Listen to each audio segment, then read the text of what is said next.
Series continue कर रहे हैं। जितने इंपॉर्टेंट करंट अफेयर्स हम देख रहे हैं, आप सारी वीडियोस में कवर करते जा रहे हैं, कनेक्ट करते जा रहे हैं, कैसे कैसे हर एक करंट अफेयर, हर एक न्यूज़ कनेक्टेड है। आज ऐसे ही आगे के एमसीक्यू लेके आए हैं। एमसीक्यू देखें, फर्स्ट एमसीक्यू क्या है? स्काई रूट एरोस्पेस, एक सेकंड दीजिएगा। स्काई रूट एरोस्पेस ये संस्था अपने आप में बहुत इंपॉर्टेंट है। ये इंडिया की बहुत मशहूर, बहुत बड़ी प्राइवेट फर्म है। हर महीने कुछ ना कुछ ये लॉन्च कर रही है या एग्रीमेंट कर रही है, डिफेंस मिनिस्ट्री से एग्रीमेंट कर रही है। तो हमें इस संस्था को पहले पता होना चाहिए। स्काई रूट एरोस्पेस इंडिया की एक प्राइवेट फर्म है, बहुत बड़ी और पहली फर्म। अब बात हो रही है इंजन के related, to release satellites into orbit. कौन सा इंजन इस्तेमाल करेगी?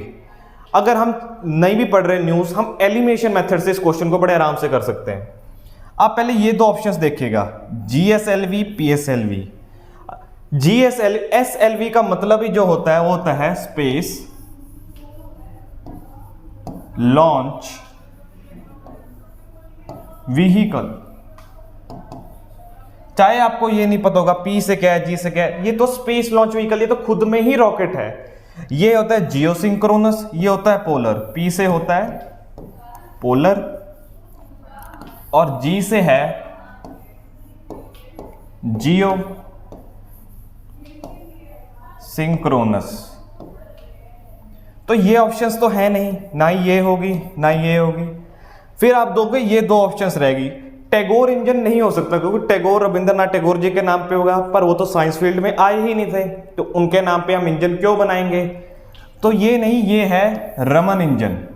रमन इंजन आपको पता होगा, सीवी रमन, हमारे जो नोबेल लॉरियत रहे हैं सीवी रमन, उनके नाम पे डेडिकेटेड इंजन है, तो रमन इंजन होगा। हम आगे फोटो देखेंगे आखिर रमन इंजन दिखता क्या है और इतनी खासियत क्यों, इसका क्वेश्चन ही क्यों बनाना पड़ा। एक चीज नोट करते जाएंगे, जो हमने बात पीछे ही करी थी, जियोसिंक्रोनस ऑर्बिट के बारे में हम जब बात कर रहे थे, तो थोड़ी और डिटेल जान ही लेते हैं। ये एक लो इंक्लिनेशन ऑर्बिट है टुवर्ड्स अर्थ। ये धरती की तरफ अगर ऐसे ऑर्बिट बनाया जाए तो धरती की तरफ इंक्लाइंड है।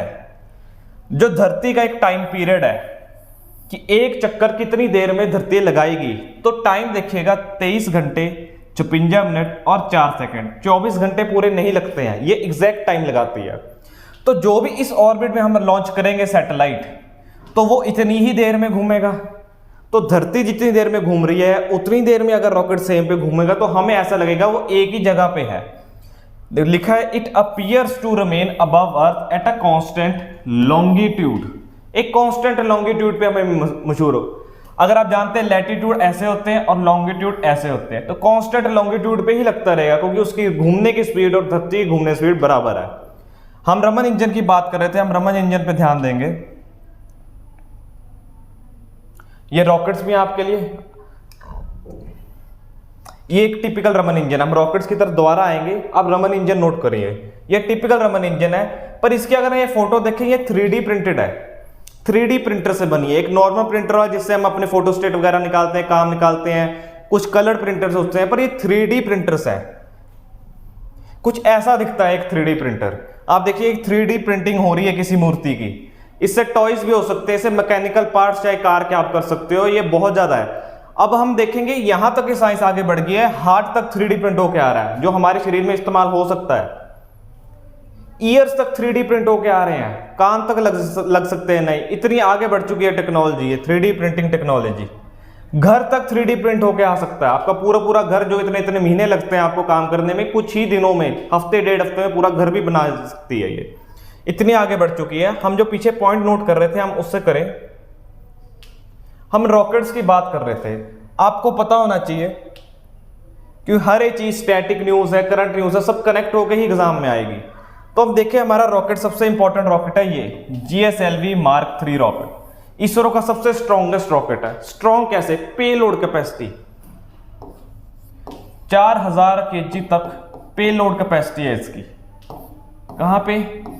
GTO, जियो सिंक्रोनस, जो हमने बात देखी है। ट्रांसफर ऑर्बिट, मतलब ये तो रॉकेट है, ये सैटेलाइट GEO में छोड़ आएगा, तो इसको कहेंगे GTO, कि वहां ट्रांसफर कराया है। तो ये 4000 किलो, पर यहां तक कि ये 8000 किलो भी उठा सकता है, पर सिर्फ लियो में। अब ये लियो क्या आ गया, लियो का है लो अर्थ ऑर्बिट, एल से है लो अर्थ ऑर्बिट। लो अर्थ ऑर्बिट किसे माना जाता है जी, लो अर्थ ऑर्बिट हम 100 से 1000 किलोमीटर को लो किलो मानते हैं। आईएसएस पता किसी को, international space station,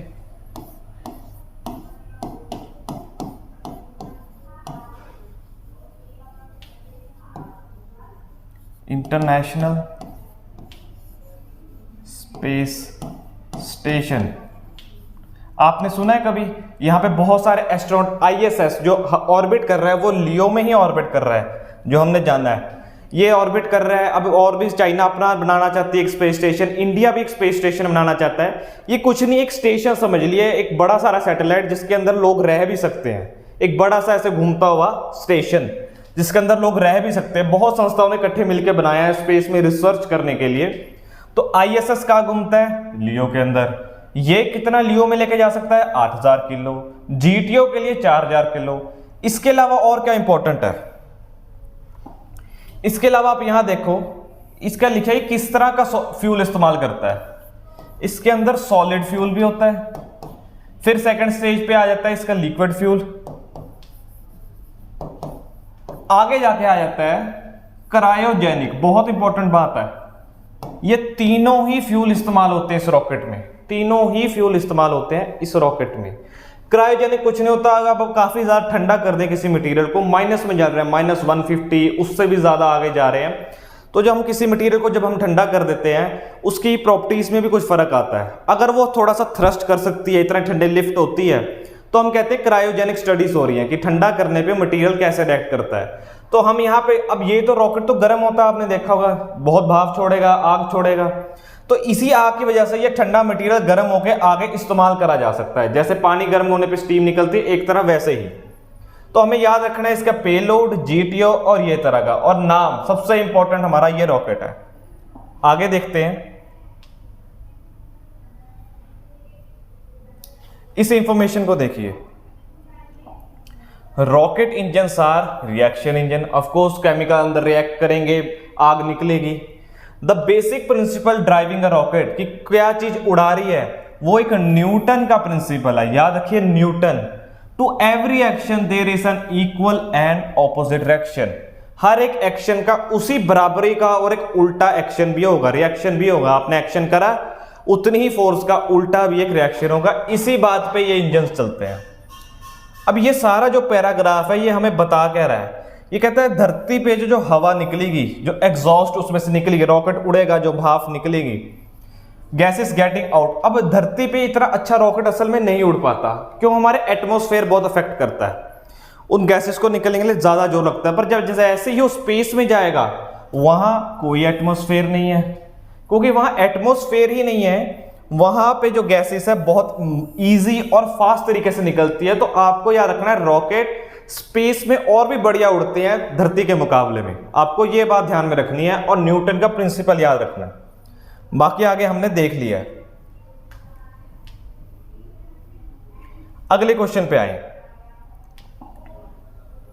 how many minerals are considered critical minerals in India. अभी लिस्ट आई है, मिनिस्टर है जो हमारे माइंस मिनिस्टर प्रहलाद जोशी जी, आगे हम देखेंगे नाम का फोटो भी देखेंगे। अब उन्होंने क्रिटिकल मिनरल्स निकाले हैं। अब ये तो वही क्वेश्चन है, या तो हमें आता है या तो नहीं आता, क्योंकि ऑप्शंस देखिए आप, क्या 50 होगा, 40 होगा, 10 होगा, 30 होगा। आपको याद रखना है 30 मिनरल्स है, ये लिस्ट है उन मिनरल्स की।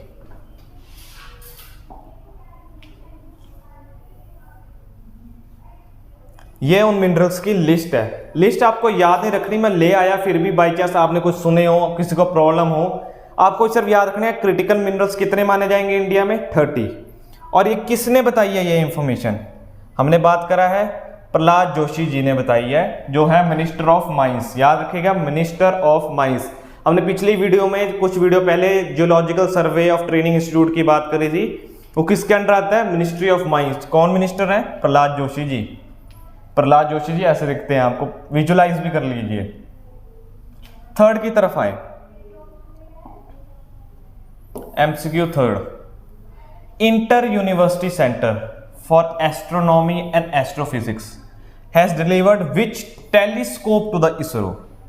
तो इसरो वालों को टेलीस्कोप दिया है, इन्होंने दिया है। कौन सा दिया है? आप एक सेकंड ऑप्शंस देखिए। ये सारी ऑप्शन न्यूज में है, ये सारी ही ऑप्शंस न्यूज में है, अलग अलग की वजह से। अगर आप न्यूज फॉलो कर रहे हैं आपको पता होगा सोलर एक्सपोसैट कुछ नहीं होता, एक्सपोसैट जरूर है। अभी हम लॉन्च करेंगे, एक्सपोसैट का मतलब है पोलराइजेशन। अभी हमने ये लॉन्च करना है तो ये भी न्यूज में आता रहेगा, जब लॉन्च होगा पूरा देखेंगे। फिर ये जो सैटेलाइट है जिसका नाम मेस है, ये न्यूज में क्यों है? ये लद्दाख में लगाया अभी हमने। ये डैनियल इनोई सोलर टेलीस्कोप है, ये भी न्यूज में है इन सब की वजह से। क्यों? ये वर्ल्ड्स बिगेस्ट सोलर टेलीस्कोप है, वर्ल्ड्स बिगेस्ट सोलर टेलीस्कोप है। ये दुनिया का सबसे बड़ा सोलर टेलीस्कोप है कहां? ये है हवाई की तरफ, ये हवाई में है। हवाई आपको पता होगा टापू यूएसए के पास पड़ता है। चलो ये तो न्यूज में हो गए, आंसर तो हमारा यही है, सोलर अल्ट्रावायलेट इमेजिंग।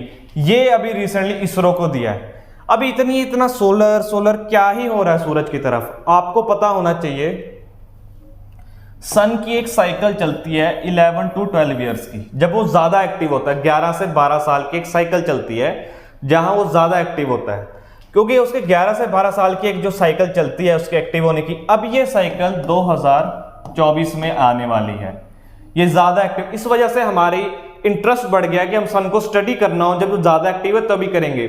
इस वजह से नोटिस करिएगा हमारा एक और मिशन है, ये सारे ही करंट अफेयर है, आदित्य L1 मिशन। ये इंडिया इस साल मिशन भेज रहा है सन को स्टडी करने के लिए। L1 का मतलब होता है लारेंजियन पॉइंट्स, L का मतलब है लारेंजियन पॉइंट्स। लारेंजियन पॉइंट्स क्या होते हैं, कहां होते हैं, हम देखते हैं।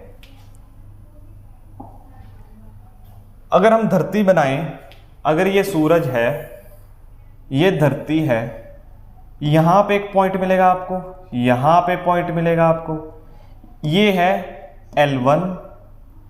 आपको इसके याद रखना है, अलग अलग जगह पे आपको एक पॉइंट मिलते जाएंगे।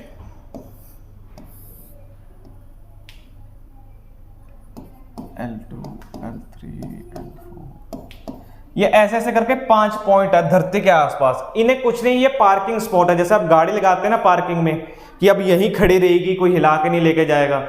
ऐसे ये स्पेस में जो लारेंजियन पॉइंट्स होते हैं ना, L1 यहां पे होता है। आपको सर L1 आदित्य L1 था, तो ये कुछ नहीं, पार्किंग स्पॉट है। यहां पे अगर कुछ रख दिया जाए जैसे सैटेलाइट, तो ना ही धरती ज्यादा अपनी तरफ खींचेगी, ना ही सूरज अपनी तरफ ज्यादा खींचेगा, ये यहीं रहेगा और स्टडी कर सकता है बिना किसी के ज्यादा फ्यूल इस्तेमाल होए, क्योंकि एक ही जगह पे वो टिक गया है। ऐसे अलग अलग पॉइंट है, अलग अलग चीज स्टडी करने के लिए। हमें पता है L1 पॉइंट यहां होता है, लारेंजियन पॉइंट्स हैं, पार्किंग स्पॉट्स हैं ये स्पेस के अंदर।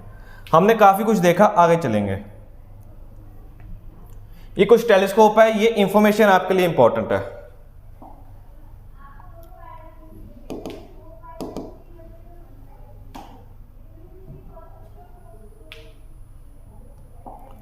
इसरो, इसरो की फुल फॉर्म क्या है जी?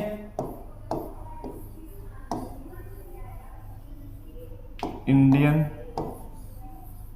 Space research organisation. Indian space and research, Indian space and research organisation कब शुरू हुई थी? असल में इसका ओरिजिनल नेम होता था Indian national committee for space research, 1962। Nehru ji की एक विजन थी कि हम ऐसी संस्था बनाएंगे, हम आजाद हो या चाहे पैसे की कमी है, ऐसी संस्था बनाएंगे। हम एक विजन लेके चले हैं। आज देख सकते हैं इसरो नासा का मुकाबला करती है, क्योंकि हमने बहुत पहले ये बात समझी थी। 1962 में नेहरू जी की एक विजन आई, ऐसे बनाएंगे, बनाया। पर हमें अगर प्रॉपर डेट कहीं भी टिक करनी है, हम 1969 मानेंगे, क्योंकि प्रॉपर जिसे आज हम इसरो मानते हैं वो 1969 में शुरू हुई थी। विक्रम साराभाई, अभी इन पे एक शायद वेब सीरीज भी आई है, आप देख सकते हैं। विक्रम साराभाई ने 1967 करी थी, बेंगलोर में इसके हेडक्वार्टर। अभी कौन होल्डर है? एस सोमनाथ जी करंट इनके चेयरपर्सन। इसरो के कौन चल रहे हैं जी चेयरपर्सन? एस सोमनाथ करंट है। विक्रम साराभाई ने शुरू करा, 1969 में करा। अगले एमसीक्यू की तरफ बढ़ेंगे हम।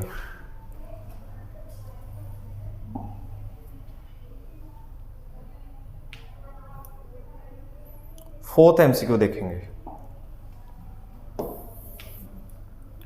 Recently defence exercise Ranvijay was conducted by IAF, Indian air force वालों ने रणविजय कराई। वेयर वॉज इट कंडक्टेड, कहां हुई? अब ऑप्शनें देखें। कोई अगर बंदा इस बात को ही पढ़े उसको कुछ तो याद आना चाहिए, क्योंकि आप न्यूज़ फॉलो कर सकते हो। तो चौबातिया में तो भी तो ये हुई है, तो ये आंसर तो हो नहीं सकता। X equivalent India Maldives army की हुई है, नोटिस करिएगा एक्स इक्विवेलेंट। अच्छा, लद्दाख में भी कुछ हुआ है, हमने शायद देखा था, जूली लद्दाख, जिसका मतलब होता है हेलो लद्दाख। यहां पे किसने कराई थी? आपको याद रखना है, नेवी ने कराई थी, जहां पे उन्होंने 5000 किलोमीटर मोटरसाइकिल एग्जीबिशन भी करनी है। 5000 किलोमीटर मोटरसाइकिल, लोगों को अवेयर करने के लिए लद्दाख में कि नेवी की क्या कंट्रीब्यूशन है। जूली लद्दाख तो यहां हो गया, ये भी आंसर नहीं है। मुंबई में यूजुअली कभी हमें मिलते नहीं, तो बाई एलिमिनेशन ही हमारे पास बचता है प्रयागराज। लास्ट ऑप्शन बचती है प्रयागराज, यहां पे हुई है। याद रखिएगा, रणविजय इंडियन एयरफोर्स ने कराई प्रयागराज में। यहां पे आप देख सकते हैं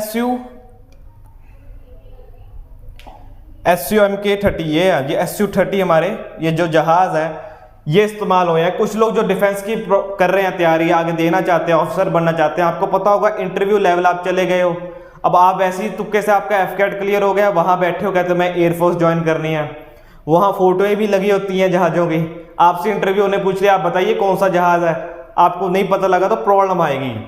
तो बीच बीच में हम फोटोएं देखते रहेंगे। तो ये जहाज कौन सा जी? SU-30। इसकी खासियत क्या है?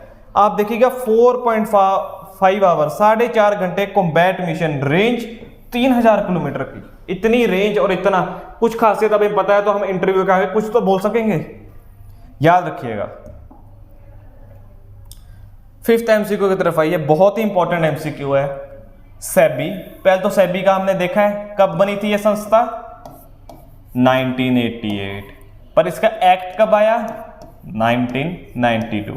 चलो पहली बात तो ये खत्म हुई। Has introduce application supported by blocked amount, इसकी शॉर्ट फॉर्म है एसबा। एसबा लाइक फैसिलिटी मतलब application supported by block down. ASBA कहां लॉन्च हुई? मतलब प्राइमरी मार्केट, इस मार्केट, सेकेंडरी शेयर मार्केट। अब शेयर मार्केट एक वेग और बहुत बड़ा अक्षर है, असेंबली सारा शेयर बाजार करती है, पर ये तो स्पेसिफिक है ना कहां इस्तेमाल करी, तो ये आंसर नहीं हो सकता, बचते हैं ये। अब यहां तो आपको पता है एसबा होती है या नहीं पता, अब अगर हम समझेंगे फिर हम एलिमिनेशन से पहुंचेंगे। हम समझते हैं होता क्या है। आप देख लिए टिपिकल फोटो है, एक शेयर किसी के बाजार की किसी ने डिजिटल अपना अकाउंट खोला हुआ है। अगर आप ये नोटिस करेंगे, ये शेयर किसी का अप गया है, किसका नीचे जा रहा है, ये जो लाल लाल है नेगेटिव है, ये पॉजिटिव ऊपर जा रहा है। तो आपने अगर कहीं भी ऐसी चीजें देखी होंगी, ये असल में होती है सेकेंडरी मार्केट। सेकेंडरी मार्केट का मतलब होता है कि कोई शेयर खरीद बेच रहा है, पर लोग ये आपस में लगे हुए हैं, कंपनी नहीं बेच रही, मैंने किसी को बेचा, किसी से खरीदा, वो सब, ये सारी सेकेंडरी मार्केट, जहां भी आपको शेयर अप डाउन दिखेंगे होती है सेकेंडरी मार्केट। पहली बात करें, प्राइमरी मार्केट क्या होती है? जब पहली बार कभी इशू करा जाए, जिसको हम कहते हैं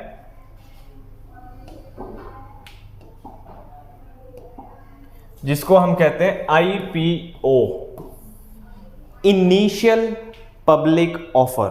याद रखिए, इनिशियल पब्लिक ऑफर, जब पहली बार शेयर इशू करा जाएगा कंपनी से, कंपनी के पास आज तक किसी आदमी को नहीं दिया, जो पहली बार दे वो होती है IPO, इनिशियल पब्लिक ऑफर। वो सारी होती है प्राइमरी मार्केट, जहां पहली बार होगा। सेकेंडरी मार्केट तो ये है कोई बेच रहा, हजारों बार बेचा जाएगा, खरीदा जाएगा, इसको हमें कुछ नहीं लेना। प्राइमरी मार्केट होती है IPO वाली। अब हम प्राइमरी सेकेंडरी मार्केट का हमें कुछ तो आइडिया हो गया है। जो एसबा लाइक फैसिलिटी की हम बात कर रहे हैं, वो प्राइमरी मार्केट में तो होती थी। होता क्या है, अगर आप शेयर लेना चाहते हो किसी कंपनी का, ABC कंपनी ले लें हम, ये कोई कंपनी है, ये पहली बार शेयर बाजार में आ रही है, ये अपना शेयर लेके आएगी। ये कुछ स्लॉट होते हैं कि आपको जैसे 50 या फिर 75 इतने शेयर तो खरीदने ही पड़ेंगे। कुछ स्लॉट होता है अलग अलग कंपनी का अलग अलग हिसाब से। अगर आप अप्लाई करते हो, हजारों लोग अप्लाई करेंगे, रैंडम नहीं मिलता है लोगों को। जब हजारों लोगों ने अप्लाई करा, रैंडमली आपको मिल गया, जितने भी मिले, ये था आईपीओ, पहली बार बेचा, पहली बार खरीदा। यहां पे आपके ना पैसे ब्लॉक हुए पड़े होते हैं। अगर आज आपने अप्लाई करा है, 10 दिन बाद आएगी कंपनी, 10 दिन बाद आएगी कंपनी, तो कोई फर्क नहीं पड़ता, आपका पैसा अभी ब्लॉक हो जाएगा कि आपके अकाउंट में पैसा होना चाहिए। कोई कंपनी को प्रॉब्लम नहीं होनी चाहिए कि आज शेयर बेचा है, कल बेचा है, बंदे के अकाउंट में पैसा नहीं था। तो आप अप्लाई करेंगे, आईपीओ निकला है, 10 दिन बाद आने, कोई चक्कर नहीं, आपका पैसा फ्रीज हो जाएगा। इसे कहते हैं एसबा, ब्लॉक्ड अमाउंट हो गई। अब ये सिर्फ प्राइमरी मार्केट में होता था जहां आईपीओ, अब सेकेंडरी मार्केट में भी होगा एसबा। ये है क्वेश्चन, आंसर देखेंगे। एसबा सेकेंडरी, आपके खाते में पैसा होना चाहिए, नहीं तो प्रॉब्लम क्रिएट होती है। हम पीछे जाएंगे अब क्वेश्चन की तरफ। सेबी हैज इंट्रोड्यूस, अब हम समझ चुके हैं सारा कुछ।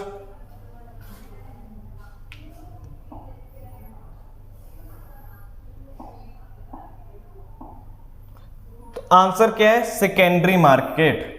इसके लिए पहले ही हो चुका है, इसके लिए कुछ नहीं है, इसके लिए कुछ नहीं है। अब सेकेंडरी के लिए, प्राइमरी के लिए ऑलरेडी ये था। अब हम जब बात ही कर रहे हैं शेयर बाजार की, थोड़ा सा देख ही लेते हैं सेबी दिखती कैसी है। हमने बात करा है 1988, इसका एक्ट 1992 में आया। अंडर क्या है? Ministry of finance, under ministry of finance. हमारे मिनिस्टर कौन है? फाइनेंस मिनिस्टर निर्मला सीतारमन जी। याद रखिएगा, निर्मला सीतारमन जी फाइनेंस मिनिस्टर है। उनके पास एक और मिनिस्ट्री भी है, दूसरी मिनिस्ट्री है कॉर्पोरेट अफेयर्स की। 2 मिनिस्ट्री है मैम के पास, याद रखिएगा। अब बात हो रही थी एनएससी की। एनएससी की भी थोड़ी सी, अब क्योंकि सारा शेयर बाजार हो ही रहा है तो स्टैटिक क्वेश्चन बीच में जो आए हैं वो भी डिस्कस कर ही लेते हैं। निफ्टी 50 होता है एनएसई वालों का, इसकी फुल फॉर्म है national stock exchange, NSE, national stock exchange of India. ठीक है, ये इंडेक्स करती है निफ्टी 50। 50 क्या है? ये 50 टॉप कंपनी है, ये 50 टॉप कंपनी है by market capitalization, by market capitalization. ठीक है, बाय मार्केट कैपिटलाइजेशन 50 है। मार्केट कैपिटलाइजेशन क्या होती है? कोई कंपनी है, समझो एसबीआई है, उसने 10 रुपए पर शेयर रखा हुआ है, 10 रुपीज पर शेयर रखा हुआ है, और समझो 1000 शेयर इशू कर रखे हैं मार्केट में। तो अब गुणा करेंगे, क्या आएगा? 1 2 3 और 4, आगे आपके 10,000 रुपए। तो इसकी वजह से इसने इतनी मार्केट कैपिटलाइज कर हुई है, मार्केट कैपिटलाइजेशन। जैसे ही रेट ऊपर है कम जाएगा, ये भी रकम कम ज्यादा होगी, शेयर ज्यादा इशू कर देगी तो भी ऐसे हो जाएगा। तो ये होती है मार्केट कैप। तो 50 कंपनियां बाय मार्केट कैपिटलाइजेशन निफ्टी 50। ऐसे ही बॉम्बे स्टॉक एक्सचेंज वालों ने सेंसेक्स इशू करा हुआ है, ये है 30 कंपनियों का। 30 कंपनियां जो हैं टोटल, मैं दोबारा लिख देता हूं एक सेकेंड, 30 कंपनियों का है सेंसेक्स। 30 कंपनीज का सेंसेक्स होता है। So thank you, please like share subscribe. हम वीडियो बनाते रह रहे हैं, जितनी इंपॉर्टेंट बातें हो रही हैं, जितनी डिटेल में हो सकती हैं, स्टैटिक से कवर हो सकती है, हम सारी बात कवर कर रहे हैं। बने रहिएगा। Thank you so much.